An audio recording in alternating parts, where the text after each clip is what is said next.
Hello friends, good morning to all. Welcome back to my YouTube channel MKM Education. तो friends वर्तमान आम ओडिया व्याकरण practice series चलुची जो कि आम ओडिया व्याकरण आज प्रैक्टिस क्लास 24 को आलोचना करबा। या पूर्व आम प्रैक्टिस क्लास 23 को आलोचना करदे। ठीक अच्छे, तो आज आम 24 को आलोचना करबा। या पूर्व आम जो 23 टी क्लास करिसेंती से 23 टी क्लास को जो मैंने देखि नांती दया कर क्लास को देखि नियंतु, आपन मन पई बहुत हेल्पफुल रहइबो। तो आज आम ये वीडियो रे 35 टी एमसीक्यू को डिस्कशन करबा। तो आपण माने से क्वेश्चन गुडी केते स्कोर करछुंती मते कमेंट माध्यम निश्चय भाव जणाइबे। जदि वीडियो टी भलो लागे तो निश्चय भाव लाइक कमेंट और शेयर करबे। ठीक अछि, चलंतु क्लास टी आरंभ करबा। जो माने प्रथम थर करे हमर चैनल टी को देखुछंती दया करी चैनल टी को सब्सक्राइब कर रखंतु, सो दैट प्रत्येक दिन जो एमसीक्यू प्रैक्टिस क्लास अपलोड होउची तो आपण पाखरे नोटिफिकेशन पहुंच पारो। ठीक अछि, चलंतु आज क्लास टी आरंभ करबा। आज प्रथम प्रश्न हूँ कौन ना पर मुंडरे नड़िया बाड़ेबा ए रूढ़िर अर्थ कौन? खूब हैरान करवा, अन्य मुंडरे दोष लदिबा, अन्य उपरे दायित्व लदी दे बसिजिबा, अपमानित हेबा। तो एथिरे पर मुंडरे नड़िया बाड़ेबा अर्थ होउची अन्य मुंडरे दोष लदिबा। अन्य मुंडरे दोष लदिबा होउची यार सठिक आंसर। रूढ़िर अर्थ मन रखिबे। परवर्ती प्रश्न कौन अछि ना केउठी ठीक बोली पचारिछि। जलातंक जलातंक जलातंक ना जलातंक। देखो जलातंकर सठिक स्पेलिंग होउची आपण माने संधि द्वारा मन रखिबे जलयुक्त आतंक। ठीक अछि, जलयुक्त आतंक जलातंक। तो हमर सठिक आंसर कोन हेइबो जलातंक। ठीक अछि, जलातंक। तो ऑप्शन बी हेइबो यार सठिक आंसर। परवर्ती प्रश्न कौन ना जेउ नारी सूर्य को देखि नाही एहाको एक पदरे प्रकाश कले कौन हो? जेउ नारी सूर्य को देखि नाही एक पदरे प्रकाश कले कौन हो पचारछि। असूर्यम पश्या, असूर्यम पश्या, आसूर्यम पश्या ना केउठी। देखंतु एक पदरे प्रकाश कले आपण स्पेलिंग को मध्य ध्यान देबे। तो सठिक आंसर हेइबो असूर्य पश्या। ठीक अछि, असूर्यम पश्या ए भाबरे ऑप्शन ए हेइबो यार सठिक आंसर। तो परवर्ती प्रश्न कौन जाति जाति को एक सूत्र रे बांधी पारुथबा आंतर्जातिक अनुष्ठानटी हेउछि मिलित जातिसंघ। यह केउ प्रकार वाक्य बोली पचारछि। देखंतु एथिरे कोन अछि ना गुटिए प्रकार गुटिए सरल हमर समापिका क्रिया अछि। ठीक अछि, गुटिए समापिका क्रिया थिबारु यह हेउछि कोन ना सरल वाक्य। हम जानछथि गुटिए वाक्य रे गुटिए समापिका क्रिया सेथिरे आमी ताको सरल वाक्य बोली कहिथाउ। परवर्ती प्रश्न कार्य यार प्रत्ययटी कौन? ये कार्य अच्छी कार्य रे क्यों प्रत्यय जोग होइछि पचारछि। रु प्रत्यय, क प्रत्यय, ज प्रत्यय ना ज्य। देखो कार्य जदि आम देखा तो यह प्रकृति प्रत्यय कले कौन हम ना प्रू सहित जो आम ज प्रत्यय जोग कर प्रू सहित आम ज प्रत्यय जोग कले हम कार्य आम जानते प्रू धातु सहित ज प्रत्यय जोग। धातु सहित जो प्रत्यय जोग हुए आम कहते रुदंत। रुदंत तो कार्य शब्द हूँ रुदंत शब्द मन रखिए। तो रुदंत क्लास देखी ने किसी इंपोर्टेंट प्रत्यय और इंपोर्टेंट एमसीक्यू डिस्कशन होती। तो जो मैंने देखी ना चैनल को विजिट कर देखिपारे। परवर्ती प्रश्न अच्छी कौन ना शुआ नाका यह क्यों प्रकार समास? उपमित बहुब्री, व्यधिकरण बहुब्री, समानाधिकरण बहुब्री ना निषेधार्थक बहुब्री। शुआ नाका तो व्यास वाक्य परिणत करवा तो कौन ना शुआ नाक परी। ठीक अच्छे, शुआ नाक परी नाक जार। ठीक अच्छे, शुआ नाक परी नाक जार ताको आम शुआ नाका बोली कहि थाउ। तो ये शुआ नाका कौन ना उपमित बहुब्री हम ना व्यधिकरण बहुब्री हम ना निषेधार्थक बहुब्री हम ना समानाधिकरण। बुझंतु मैं आपको कहूँ निषेधार्थक बहुब्री कहले ना बा नाही रो सूचना मिलुथबो। समानाधिकरण बहुब्री कहले पूर्व पद आ पर पदर विभक्ति चिन्ह समान हेउथबो। व्याधिकरण बहुब्री कहले पूर्व पद आ पर पदर अलग अलग विभक्ति चिन्ह व्याधिकरण बहुब्री। उपमित बहुब्री कहले पूर्व पदरे कौन थिबो उपमान थिबो आ पर पदरे थिबो कौन ना उपमेय। ठीक अछि, ताको आमे कहते आमे उपमित बहुब्रीहि मन रखिबे। तो एठी हमर सुआ नाक बोली तो एठी कोन हैला सुआ हे गला उपमान आउ नाक हे गला उपमित तेणु उपमित बहुब्रीहि हे जुहार सठिक आंसर।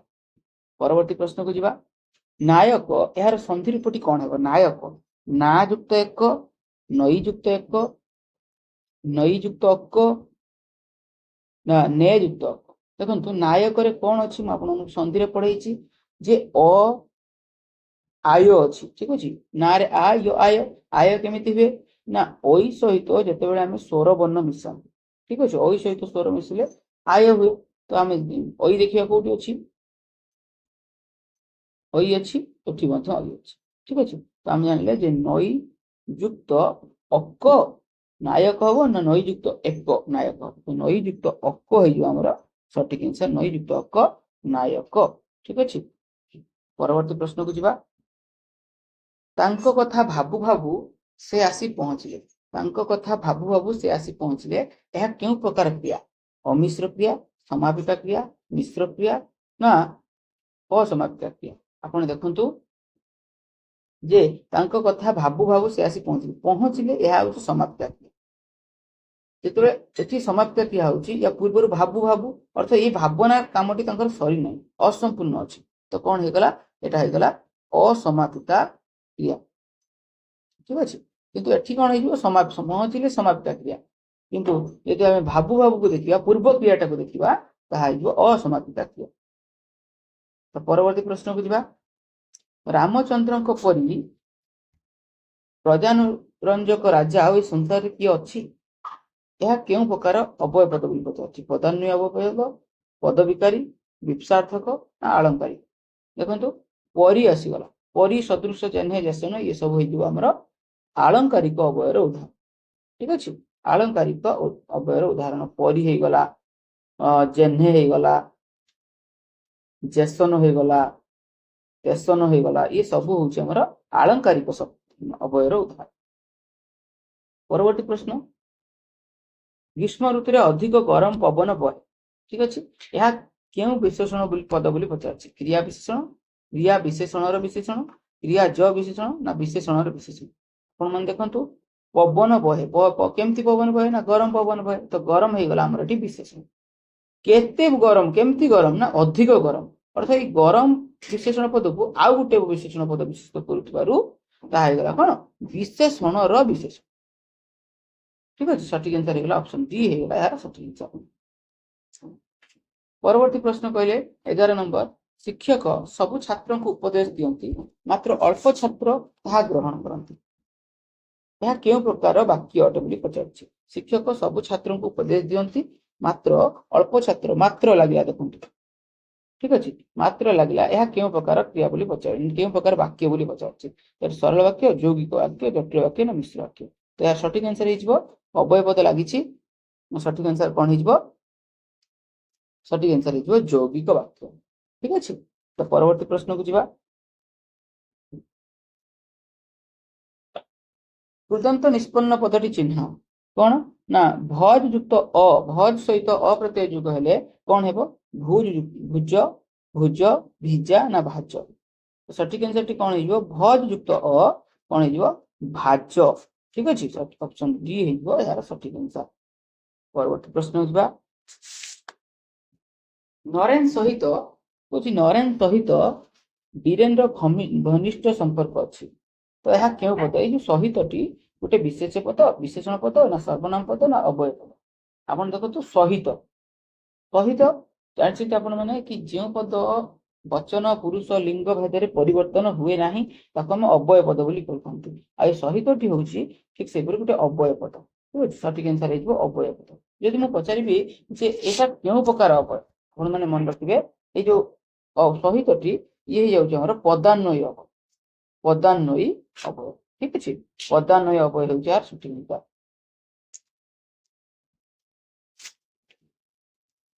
तो आउ कौन पदान्वयी अवय हो पाइबो आपण माने मन रखिबे अपेक्षा हो गला गोटे पदान्वयी अवय एमती बारंबार आम प्रतिदिन जो वीडियो कर आपण माने क्लास टी को देखंतु जो द्वारा प्रतिदिन मु जहाँ भी कहूची आपण मानक माने सेटा से आपण अभ्यस्त हो जांतु जो द्वारा कि आपन को क्वेश्चन देखु देखु मन पड़ जिवो ଯେଉଁ ସାର୍ ମାନଙ୍କ ପାଖରେ ପଢିଛନ୍ତି ତାଙ୍କର ସ୍ୱର ନିଶ୍ଚୟ ଭାବରେ ଆପଣଙ୍କ ପାଖରେ ମନେ ପଡିଯିବ, ଯୋଉଥିରେ କି ଆପଣ କ୍ୱେଶ୍ଚିନ୍ ଟିକୁ କରିପାରିବେ। ଠିକ ଅଛି। ଅପେକ୍ଷା ହେଇଗଲା ଗୋଟେ ପଦାନ୍ୱୟ ଅବୟ, ସହିତ ହେଇଗଲା ଗୋଟେ ପଦାନ୍ୱୟ ଅବୟ, ଆଉ କଣ ହବ, ନିମିତ୍ତ ହେଇଗଲା ଗୋଟେ ପଦାନ୍ୱୟ ଅବୟ, ତୁଲ୍ୟ ହେଇଗଲା ଗୋଟେ ପଦାନ୍ୱୟ ଅବୟ, ଆଉ କଣ ନା ପ୍ରତି ହେଇଗଲା ଗୋଟେ ପଦାନ୍ୱୟ। ଏଇଭଳି ଭାବରେ ପଦାନ୍ୱୟ ଅବୟ କିଛି ମନେ ରଖିଥିବେ, କାରଣ ପଦାନ୍ୱୟ ଅବୟରୁ ଆମକୁ କ୍ୱେଶ୍ଚିନ୍ ଆସେ, ଆମେ କନଫ୍ୟୁଜ ରେ ପଡନ୍ତି ଏଟା କୋଉ ପ୍ରକାର ହବ। ପରବର୍ତ୍ତୀ ପ୍ରଶ୍ନ, ପୂର୍ଣ୍ଣ ସଂହିତା ଏହା କାହାର ଲେଖା ଅଟେ? ପୂର୍ଣ୍ଣ ସଂହିତା ଭୀମ ଭୋଇଙ୍କର ଲେଖା, ଗୋପାଳ ଚନ୍ଦ୍ର ପ୍ରହରାଜ, ଅଭିମନ୍ୟୁ ସାମନ୍ତଙ୍କର ନା ସାରଳା ଦାସ?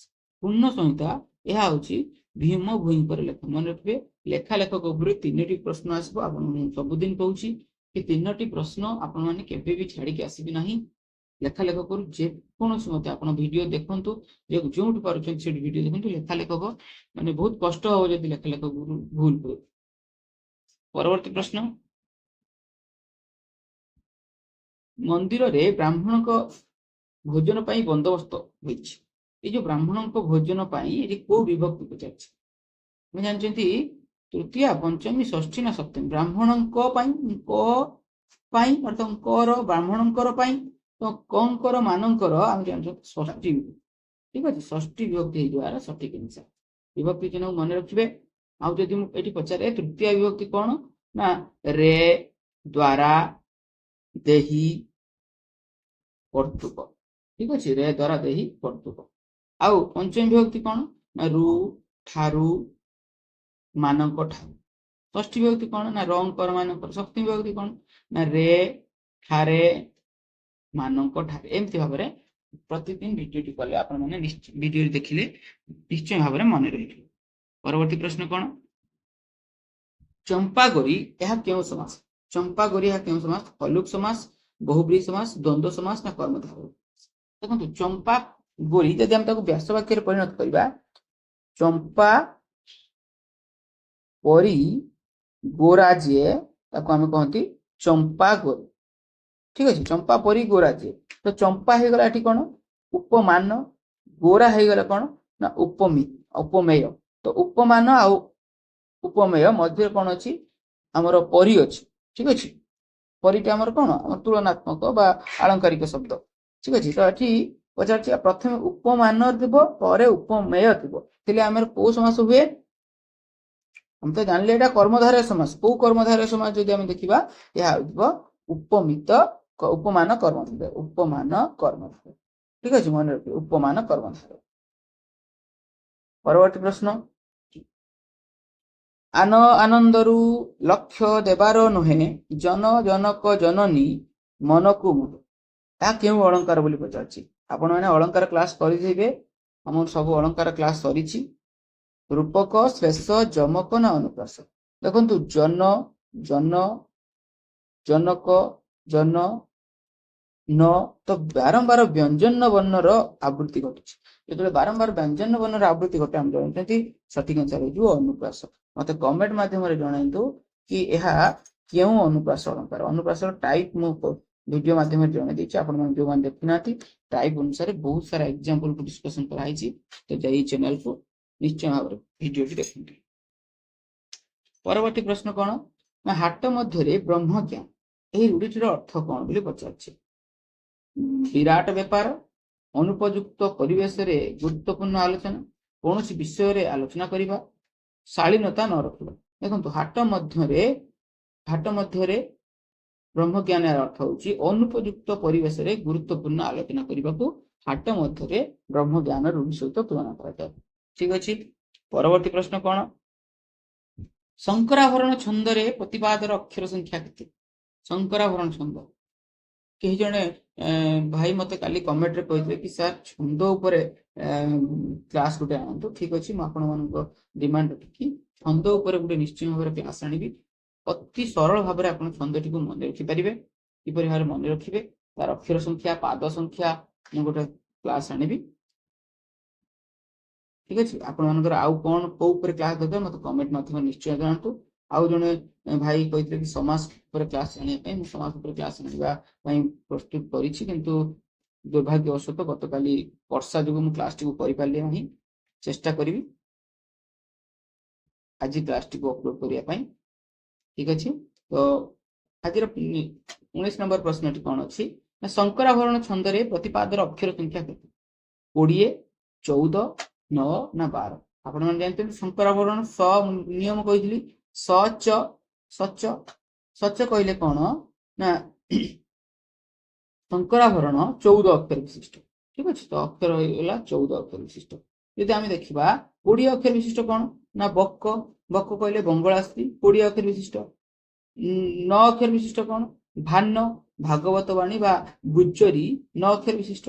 12 कौन नब्बा नटवाणी 12 अक्षर विशिष्ट। एमती भाव में आप मन रखिए। परवर्ती 20 नंबर प्रश्न नस्य एथिरे क्यों प्रत्यय जोग होइछि ठीक अच्छे। नस्य एथिरे क्यों प्रत्यय जोग होइछि देखंतु नस्य रे हम जे तार प्रकृति प्रत्यय करबा नासा ठीक अच्छे। नासा शब्द सहित जितेबाला आम अप्रत्यय जोग कर सॉरी य प्रत्यय जोग कर कौन नस्य हो जाଉଛି नासा युक्त य नस्य ठीक अच्छे। नासा युक्त य नस्य जोटा कि आपण मन रखिए एटा जो य प्रत्यय जोग होइछि यह बाहुल्य अर्थ रे जोग होइछि। हम तो अधिकतर प्रश्न पचारि दिए जे यह केउ अर्थ रे जोग होइछि बाहुल्य अर्थ रे जोग होइछि य प्रत्यय ठीक अच्छे। परवर्ती प्रश्न केउटी ठीक जगता जगतानंद जगदानंद जागतानंद ना जगतानंद देखो सठिक आंसर कौन हो ना जगत युक्त आनंद जगदानंद जगत युक्त आनंद जगदानंद मन रखिए सॉरी। परवर्ती प्रश्नटी अच्छी 22 नंबर बुद्ध सारसेबेनी राग रुचिर नीर क्षीर मिश्रित विरुक्तिवर जे सुख कही बारता चातुरी स्मरी सारी अग्रते मृदु तरही करिजे यह केउं प्रकार छंदरे रचित बोली पचारछि। देखंतु चारि पादरे एक पद होइछि ठीक अछि। चारि पादरे एक पद होइछि तो यार अक्षर संख्या को यदि आमे गणिबा ठीक अछि। अक्षर संख्या को यदि आमे गणिबा कोन ना 2 4 3 5 2 7 5 12 ठीक अछि। 12 अक्षर विशिष्ट हम जानछंती कब्बा म आपण मानक सिखैथि कब्बा कलंस के तार 12 अक्षर 12 अक्षर विशिष्ट। आपण कहबे सर नब्बापा कहिथिले 12 अक्षर विशिष्ट नटवाणी 12 अक्षर विशिष्ट। देखंतु नटवाणी होउची दुई पादरे एक पद दुई पादरे एक पद किंतु कलंस के तार चारि पादरे एक पद आपण ए भाइबारे ताको आइडेंटिफाई करिवे। चारि पाद अछि तो चारि पाद अछि किंतु 12 अक्षर विशिष्ट अछि 12 अक्षर विशिष्ट आउ चारि पाद अछि तो ये हेजबो कलहंस केदार कब्बा बोली हम ताको कहबा कलहंस केदार। किंतु यदि दुई पाद विशिष्ट थांता ताबे ताको हमें कोन कहि थांते ना नब्बा बोली कहि थांते नटवाणी 12 अक्षर विशिष्ट ठीक अछि। एई भली भाबरे मन रखिबे। तो हम सठिक आंसर कोन हेजबो कलहंस केदार हेजबो सठिक आंसर। परवर्ती प्रश्न 23 नंबर प्रश्न देखो फ्रेंड जदि आपण मानको वीडियो टी इफेक्टिव लागु थाए आपण मानकर एग्जाम उपयोगी लागु थाए तो वीडियो टी को निश्चय भाबरे लाइक करियो। वीडियो टी देखुछंती किंतु लाइक करू नांती तो सेति पई जी क्वेश्चन बनौछंती तांको भी टिके तांको मन भी टिके दुख होउछ तांको सेति पई आपण जे जे भी वीडियो टी देखुछंती कम से कम लाइक टिके देले हमें जानि पाइबु जे आपण माने जोड़ी हे जाउछंती ताम सहित ठीक अछि। तो केउठी गोपीनाथ महांती को लेखा अजानाती कथा रांडी पुअंता उड़ंता खई ना सभ्य जमिता हम जानते अजानाती कथा रांडी पुअंता आउ सभ्य जमिता ये हूँ हमर फकीर मोहन सेनापति लेखा ठीक अच्छे। फकीर मोहन सेनापति लेखा किंतु उड़ंता खई है गोपीनाथ महांती लेखा ठीक अच्छे। गोपीनाथ महांती लेखा गुड़ी को पढ़ी जी पढ़ार चांस बहुत फकीर मोहन लेखा मध्य। परवर्ती प्रश्न कौन हरि विद्यालय जाए मात्र पाठ पढ़े ये जो मात्र यह क्यों प्रकार पद बोली पचार विशेष्य पद अव्यय पद सर्वनाम पद ना विशेषण पद। तो जब आम कह मात्र यह हूँ गोटे अव्यय पद ठीक अच्छे। मात्र यहाँ कौ प्रकार अव्यय ना बीजोजक अव्यय मन रखिए बीजोजक अव्यय हरि विद्यालय जाए पाठ पढ़े ना ये दीटा कथा को ये कौन कला ना बीजोग कला पृथक कला से बीजोजक अव्यय ठीक अच्छे। परवर्ती प्रश्न को जी 25 नंबर आज समस्ते विलंबर स्कूल को आसिले ଏହି ବାକ୍ୟରେ ବ୍ୟବହୃତ ସର୍ବନାମଟି କେଉଁ ପ୍ରକାରର? ସମସ୍ତେ ନିର୍ଦ୍ଦେଶବାଚକ, ସମ୍ବନ୍ଧବାଚକ, ନିର୍ଣ୍ଣାୟକ ନା ଆତ୍ମବାଚକ? ଆପଣମାନେ ଦେଖନ୍ତୁ ଯେ ସମସ୍ତଙ୍କ ଭିତରେ କିଏ କିଏ ଅଛନ୍ତି? ସେ ପିଅନ ଅଛି, ସେ ଛାତ୍ର ମାନେ ଅଛନ୍ତି, ସାର୍ ମାନେ ଅଛନ୍ତି, ସଫେଇ କର୍ମଚାରୀ ଅଛନ୍ତି। ସମସ୍ତଙ୍କୁ ପାଇଁ ସମସ୍ତେ ଡେରିରେ ସ୍କୁଲକୁ ଆସିଛନ୍ତି, କିନ୍ତୁ ସମସ୍ତଙ୍କ ପାଇଁ ମୁଁ ଗୋଟେ ଶବ୍ଦ ଲଗେଇଦେଲି ସମସ୍ତେ। ତେଣୁ ଆପଣମାନେ ବୁଝନ୍ତୁ ଯେ ଯେତେବେଳେ ଆମେ ଗୋଟେ ବାକ୍ୟରେ ଯେଉଁ ସର୍ବନାମ ପଦ ବାକ୍ୟରେ ବ୍ୟବହୃତ ହେଇକି ବିଶେଷ ପଦକୁ ନିର୍ଣ୍ଣୟ କରିଥାଏ, ନିର୍ଣ୍ଣୟ କଲା ଅର୍ଥ ସମସ୍ତେ ନିର୍ଣ୍ଣୟ କଲା କାହାକୁ ନା ଏ ଛାତ୍ରଛାତ୍ରୀଙ୍କୁ, ପିଅନଙ୍କୁ, ସଫେଇ କର୍ମଚାରୀଙ୍କୁ ସମସ୍ତଙ୍କୁ ନିର୍ଣ୍ଣୟ କଲା। এই ସମସ୍ତଙ୍କ ଭିତରେ କିଏ କିଏ ଅଛନ୍ତି ଆମକୁ ଦର୍ଶେଇଦେଲା। ତେଣୁ ଇଏ ହେଇଗଲା ଆମର ନିର୍ଣ୍ଣାୟକ ସର୍ବନାମ। ମନେ ରଖିବେ, ନିର୍ଣ୍ଣାୟକ ସର୍ବନାମ। ସବୁ, ସବୁ କହିଲେ ସବୁ ଭିତରେ ସମସ୍ତେ ଅଛନ୍ତି, ସବୁ ହେଇଗଲା, ପ୍ରତ୍ୟେକ ହେଇଗଲା। ଏ ସବୁ ହଉଛି ଆମର ନିର୍ଣ୍ଣାୟକ ସର୍ବନାମର ଉଦାହରଣ। ପରବର୍ତ୍ତୀ ପ୍ରଶ୍ନ ଦେଖିବା, 26 ନମ୍ବର ପ୍ରଶ୍ନ। ପାପାର୍ଜିତ ଧନ ସମୂଳେ ନଷ୍ଟ ହୁଏ। ପାପାର୍ଜିତ ଧନ ସମୂଳେ ନଷ୍ଟ ହୁଏ, ଏହାର ଅର୍ଥ ହଉଛି ପାପ ଧନ ପ୍ରାୟଶ୍ଚିତରେ ଯାଏ, ପେଟ ପୋଷ ନାହିଁ ଦୋଷ, ତିନି ତୁଣ୍ଡରେ ଛେଳି କୁକୁର, ନା ଅମୃତ ହାଣ୍ଡିରେ ବିଷ ପଣିବ। ଦେଖନ୍ତୁ ପାପାର୍ଜିତ ଧନ ସମୂଳେ ନଷ୍ଟ ହୁଏ ଅର୍ଥ ପାପ ଧନ ପ୍ରାୟଶ୍ଚିତରେ ଯାଏ। ପରବର୍ତ୍ତୀ ପ୍ରଶ୍ନକୁ ଯିବା, 27 ନମ୍ବର। ମା ମା ବୋଲି କେତେ ମୁଁ ଖୋଜିଲି, ମାକୁ ପାଇଲି ନାହିଁ, ଭାଇ ଭାଇ ବୋଲି କେତେ ମୁଁ ଡାକିଲି, ନଦେଲେ ଉତ୍ତର କି? ତ ଆମର ଏଠି ପଚାରିଛି ଏହା କେଉଁ ଛନ୍ଦରେ ରଚିତ? ଛନ୍ଦରେ ଜାଣିବା ପାଇଁ ହେଲେ ଆପଣମାନେ ଦେଖନ୍ତୁ, ପ୍ରଥମେ ଅକ୍ଷର ଗଣିଦେବେ। 6 6 12, 3 15, 18 2 20। ତାହେଲେ ପ୍ରଥମ ପାଦର ଅକ୍ଷର ସଂଖ୍ୟା ହଉଛି 20। ঠিক ଅଛି, ପ୍ରତି ପାଦର ଅକ୍ଷର ସଂଖ୍ୟା 20 ଅଛି। ମାନେ ମୁଁ କହିଥିଲି ଯେ ବ ପ ବଙ୍ଗଳାଶ୍ରୀ 20 ଅକ୍ଷର ବିଶିଷ୍ଟ। ତାର ସଠିକ ଆନ୍ସର କଣ ହେଇଯିବ? ସଠିକ ଆନ୍ସର ହେଇଯିବ ବଙ୍ଗଳାଶ୍ରୀ ହେଇଯିବ ସଠିକ ଆନ୍ସର। ରାମଗିରିର ଅକ୍ଷର ସଂଖ୍ୟା ଯଦି ପଚାରିବ ତ ରାମଗିରିର ଆପଣ ମାନେ ଜାଣିବେ ରାସୋ 16 ଅକ୍ଷର ବିଶିଷ୍ଟ। ঠিক ଅଛି, ଶଙ୍କରାଭରଣ ଶଙ୍କରଣ ସଚ ସଚ ସଚରେ 14 ଅକ୍ଷର ବିଶିଷ୍ଟ।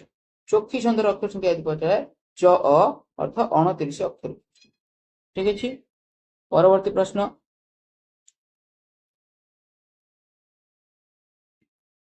হচ্ছে মোকলে চাଳି চରଣ କରିବୁ ମା ବିଚରଣ, ବ୍ୟାପ ଦେଶେ ବିତରଣ ଅମର କ୍ରାନ୍ତି, ତାଲଭି ବନ ପାଦପ ରାଜି ହୋଇ ଦପ ଦପ, ବହିବେ ଅମର ଦର୍ପ ବିହିବେ ଶାନ୍ତି, ପଲ୍ଲବେ ପାଟଳ ଶ୍ୟାମଳ, ରୁଚି ରୁଚିର ରହିବ ଚିର ନିର୍ମଳ।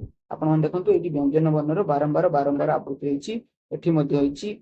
ঠিক ଅଛି, ତ ବାରମ୍ବାର ବ୍ୟଞ୍ଜନ ବର୍ଣ୍ଣର ଆବୃତ୍ତି ହେଲେ ଆପଣମାନେ ଜାଣିଛନ୍ତି ଏହା ହେଇଯାଏ ଅନୁପ୍ରାସ ଅଳଙ୍କାର। ঠিক ଅଛି, ଅନୁପ୍ରାସ ଅଳଙ୍କାର ବୋଲି। କିନ୍ତୁ ମୁଁ ଆପଣଙ୍କୁ ଅନୁପ୍ରାସ ଅଳଙ୍କାର ଚିହ୍ନିବାଟ କରିବା ପାଇଁ ଗୋଟେ କିୱାର୍ଡ ଦେଇଥିଲି ଅମର ଦର୍ପ। ঠিক ଅଛି, ଆପଣମାନେ ଭିଡିଓ ଯିଏ ଦେଖିଥିବେ ମୋର ଜାଣିଥିବେ କି ମୁଁ କିଛି କିଛି କିୱାର୍ଡ ମାଧ୍ୟମରେ ଜଣେଇ ଦେଇଥିଲି କି ଏଟା କୋଉ ଟାଇପ ଅମର ଦର୍ପ, କୋଉ ଟାଇପର ଅଳଙ୍କାର, କୋଉ ଟାଇପର ଅନୁପ୍ରାସ। ମତେ କମେଣ୍ଟ ମାଧ୍ୟମରେ ନିଶ୍ଚୟ ଜଣେଇବେ କି ଯୋଉମାନେ ମୋ ଭିଡିଓ ଦେଖିଛନ୍ତି ଏ କ୍ଲାସଟିକୁ, ଅନୁପ୍ରାସ ଅଳଙ୍କାରଟିକୁ ମତେ କମେଣ୍ଟ ମାଧ୍ୟମରେ ଜଣେଇବେ ଯେ ଏଇ ଯୋଉ ଅଳଙ୍କାରଟି କେଉଁ ଅନୁପ୍ରାସର ଟାଇପ କଣ। ପରବର୍ତ୍ତୀ ପ୍ରଶ୍ନ କଣ? ବାକ୍ୟରେ ବ୍ୟବହୃତ ପଦ ଗୁଡିକ ପାରସ୍ପରିକ ସମ୍ବନ୍ଧକୁ, ବାକ୍ୟରେ ଆମେ ଗୋଟେ ବାକ୍ୟ ଲେଖିବା ପାଇଁ ହେଲେ ତାର ଯୋଉ ମୁଖ୍ୟ ଅଙ୍ଗ ଗୁଡିକ ଅଛି ଆକାଂକ୍ଷା, ଯୋଗ୍ୟତା, ଆସକ୍ତି ଆଉ ଖଣ୍ଡ ବାକ୍ୟ, ଏଇ ତିନୋଟି ହଉଛି ତାର ମୁଖ୍ୟ ଅଙ୍ଗ। ମନେ ରଖିଥିବେ, ବାକ୍ୟଟିର ଆକାଂକ୍ଷା ରହିବା ଦରକାର, ଯୋଗ୍ୟତା ରହିବା ଦରକାର, ଆସକ୍ତି ରହିବା ଦରକାର। ঠিক ଅଛି, ସେ କହୁଛି ଯେ ବାକ୍ୟରେ ବ୍ୟବହୃତ ପଦ ଗୁଡିକର ପାରସ୍ପରିକ ସମ୍ବନ୍ଧକୁ, ଯୋଉ ସମ୍ପର୍କ ଅଛି ଗୋଟେ ପଦ ସହିତ ଆଉ ଗୋଟେ ପଦର ସମ୍ପର୍କ ରହିଛି ତାକୁ ଆମେ ଯୋଗ୍ୟତା ବୋଲି କହିଥାଉ। ঠিক ଅଛି, ତାକୁ ଆମେ ଯୋଗ୍ୟତା ବୋଲି କହିଥାଉ।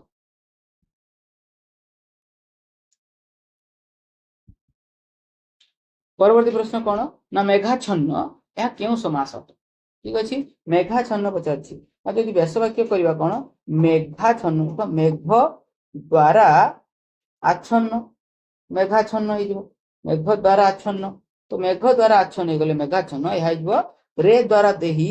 ଆମେ ଜାଣିଛନ୍ତି ବିଭକ୍ତି ଚିହ୍ନରେ, ବିଭକ୍ତି ଦ୍ଵାରା ଦ୍ୱିତୀୟ ଠାରୁ ସପ୍ତମୀ ବିଭକ୍ତିରେ ଯୋଉ ସମାସ ହୁଏ ତାକୁ କୁହନ୍ତି ଆମେ ତତ୍ପୁରୁଷ ସମାସ ବୋଲି କହିଥାଉ। ঠিক ଅଛି, ତତ୍ପୁରୁଷ ସମାସ ବୋଲି କହିଥାଉ। ପରବର୍ତ୍ତୀ ପ୍ରଶ୍ନ କଣ? କେଉଁଟି ଠିକ? ସାକ୍ଷୀ ଗୋପାଳ, ସାକ୍ଷୀ ଗୋପାଳ, ସାକ୍ଷୀ ଗୋପାଳ, ସାକ୍ଷୀ ଗୋପାଳ। ଦେଖନ୍ତୁ ସାକ୍ଷୀ ଗୋପାଳର 4ଟି ସ୍ପେଲିଂ ଅଛି। ଆପଣ ମୁଁ କହିଥିଲି କି ସ୍ପେଲିଂ ସବୁବେଳେ ଲେଖିକି ମନେ ରଖିବେ। ହର୍ଷଇକାର ଆଉ ଦୀର୍ଘଇକାର ଉପରେ ମଧ୍ୟ ମୁଁ ଟ୍ରିକ୍ ଦେଇଦେଇଛି। ଯୋଉମାନେ ମୋର ପୂର୍ବ ଭିଡିଓ ଗୁଡ଼ିକ ଦେଖିଥିବେ MCQ ସିରିଜ ଗୁଡ଼ିକ, ସେଥିରେ ମୁଁ କହିଛି ଯେ ଦୀର୍ଘଇକାର ଦେଖିଲେ ଆପଣ କଣ କରିବେ। ଆପଣ ଜାଣିଛନ୍ତି ସାକ୍ଷୀର ସ୍ପେଲିଂ କଣ, ଆପଣ ତୁରନ୍ତ ଆଖି ପଳେଇବ ଏଇଟା ସାକ୍ଷୀ ଗୋପାଳ, କିନ୍ତୁ ଏଟା ଭୁଲ ହବନି। ଆପଣ ଜାଣିଛନ୍ତି ସାକ୍ଷୀର ସ୍ପେଲିଂ କଣ, ଏଇଟା ହଉଛି ସାକ୍ଷୀ। କିନ୍ତୁ ଯେତେବେଳେ ଆମେ ଦୀର୍ଘଇକାରାନ୍ତ ଶବ୍ଦରେ ପୁନଶ୍ଚ କିଛି ଶବ୍ଦ ଯୋଡ଼ିବା, ଠିକ ଅଛି, ପୁନଶ୍ଚ ଶବ୍ଦ କିଛି ଯୋଡ଼ିବା, ସେତେବେଳେ ଦୀର୍ଘଇକାରାନ୍ତ ଶବ୍ଦ ହର୍ଷଇକାରାନ୍ତ ହେଇଯିବ। ଆଉ ଯଦି ହର୍ଷଇକାରାନ୍ତ ଶବ୍ଦରେ ଆମେ କିଛି ଯୋଡ଼ିବା, ସେ ହେଇଯିବ ଦୀର୍ଘଇକାରାନ୍ତ ଶବ୍ଦ। ଯେମିତି କବି, ଆପଣ ଜାଣିଛନ୍ତି କବି, କବି ଦୀର୍ଘଇକାର ହର୍ଷଇକାର। କିନ୍ତୁ ମୁଁ ଯଦି କହିବି କବୀନ୍ଦ୍ର, କବି ଯୁକ୍ତ ଇନ୍ଦ୍ର କବୀନ୍ଦ୍ର, ହର୍ଷଇ ହର୍ଷଇ ମିଶିକି ଦୀର୍ଘ ହୁଏ, ତେଣୁ ଆମେ ଜାଣିଛନ୍ତି କବି କବୀନ୍ଦ୍ର ସ୍ପେଲିଂ ହେଇଗଲା ଏଇଟା। ଠିକ ଅଛି, এইপରି ଭାବରେ ମନେ ରଖିବେ। ଏହାର ସଠିକ ଆନ୍ସର କଣ ହେଇଯିବ, ସାକ୍ଷୀ ଗୋପାଳ। ଏହା ହେଇଯିବ ସାକ୍ଷୀ ଗୋପାଳ ହେଇଯିବ, ଅପସନ ବି ହେଇଯିବ ଏହାର ସଠିକ ଆନ୍ସର। ଠିକ ଅଛି, ପରବର୍ତ୍ତୀ ପ୍ରଶ୍ନ କଣ, ପଛେଇବା ଏହା କେଉଁ ପ୍ରକାର କ୍ରିୟା। ଠିକ ଅଛି, ପଛେଇବା ଏହା କେଉଁ ପ୍ରକାର କ୍ରିୟା, ସକର୍ମକ କ୍ରିୟା, ମିଶ୍ର, ନାମଧାତୁ ନା ସମାପିତ।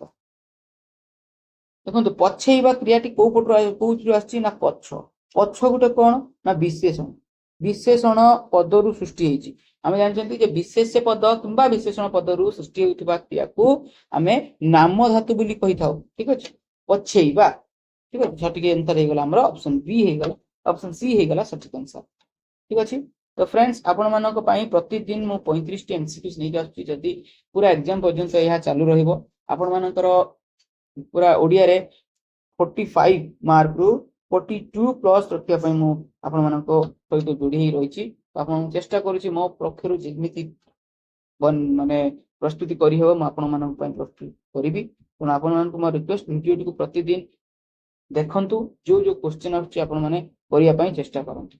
ଠିକ ଅଛି, ଓଡ଼ିଆ ଇଂଲିଶ ଆଉ ପେଡାଗୋଜି, ଓଡ଼ିଆ ଇଂଲିଶ ଆଉ ପେଡାଗୋଜି ଏଇଥିରେ ଆପଣମାନଙ୍କୁ ଅଧିକ ସ୍କୋର କରିବାର ଅଛି।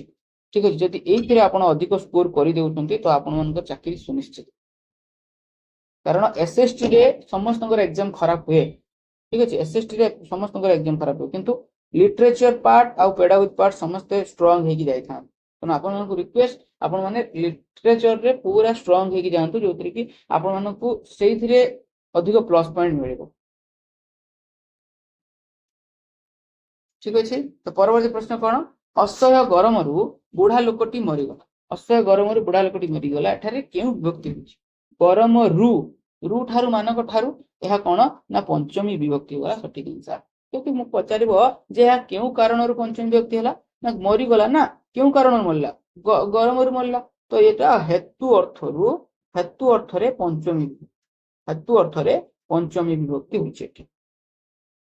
ପରବର୍ତ୍ତୀ ପ୍ରଶ୍ନ କଣ, 34 ନମ୍ବର, ଭାଗବତ ଟୁଙ୍ଗିରେ ସନ୍ଧ୍ୟା ଏହା କାହାର ଲେଖା। ଭାଗବତ ଟୁଙ୍ଗିରେ ସନ୍ଧ୍ୟା ଏହା ଗୋପୀନାଥ ମହାନ୍ତିଙ୍କର, ଭୀମ ଭୋଇଙ୍କର, ଉପେନ୍ଦ୍ର ଭଞ୍ଜ ନା ଗୋପାଳ ଚନ୍ଦ୍ର ପ୍ରହରାଜଙ୍କ। ଠିକ ଅଛି, ଭାଗବତ ଟୁଙ୍ଗିରେ ସନ୍ଧ୍ୟା ଏହା ହଉଛି, ଆପଣ ଜାଣିଥିବେ ଏହା ହଉଛି ଗୋପାଳ ଚନ୍ଦ୍ର ପ୍ରହରାଜଙ୍କର ଲେଖା।